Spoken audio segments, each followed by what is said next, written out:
இந்த அரசியல் களத்திலே அடியெடுத்து வைத்த போதே வைத்த முழக்கம் எளிய மக்களை அதிகார வலிமை உள்ளவர்களாக மாற்ற வேண்டும் என்பதுதான். கடைசி மனிதனுக்கு ஜனநாயகம், எளிய மக்களுக்கு அதிகாரம் என்பது. ஆனால் அதை அவர் இலகுவாக எட்டி பிடித்துவிட முடியாது.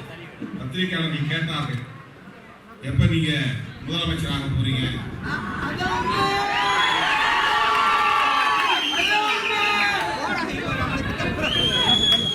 கேள்வி எப்ப நீங்க பிரதமராக போறீங்க? எந்த ஒண்ணுதான். ஏன் அப்படி கேட்கக்கூடாது? முதலமைச்சரா பிரதமரா என்பதல்ல,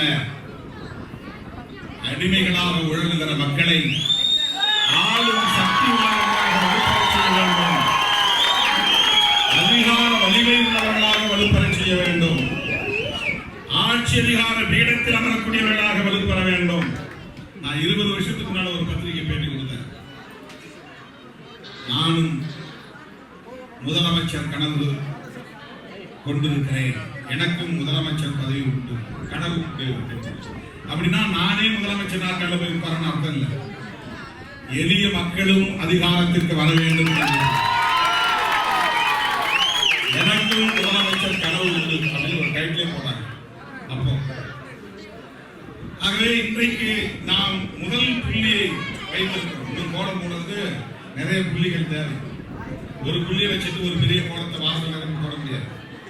வாசல் அடைச்சு ஒரு பெரிய கோலம் போடணும்னா நூற்றுக்கணக்கான புள்ளி வச்சாதான் கோலம் போட முடியும். ஒரு புள்ளியை வச்சுட்டு பெரிய கோலத்தை போட முடியாது. அதை போல அடியெடுத்து வைத்தவுடனே ஆட்சியை கைப்பற்றி விட முடியாது. கட்சி தொடங்காமலே பல பேர் ஆட்சிக்கு வர ஆசைப்படுகிறார். அதுவே நாம் அங்குடம் அங்குடமாக வளர்ந்து வருகிறோம்.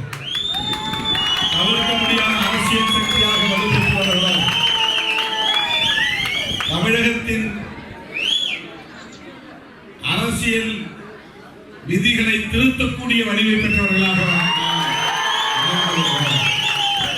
இன்றைக்கு மகாராஷ்டிரா மாநிலத்திலும் சிறுத்தை கொடி பறக்கிறார்கள். கர்நாடகா, ஆந்திரா, கேரளா, தெலுங்கானா என்று தென்னிந்திய மாநிலங்கள் முழுவதிலும் சிறுத்தை கொடி பறக்கிறது. அப்படி ஒரு நம்பிக்கை நம் மீது மக்களுக்கு உருவாகி இருக்கிறது. அந்த நம்பிக்கையை தக்க வைக்கக்கூடிய வகையிலே நாம் நம்முடைய கட்சியின் கட்டமைப்பை வலுப்படுத்த வேண்டும்.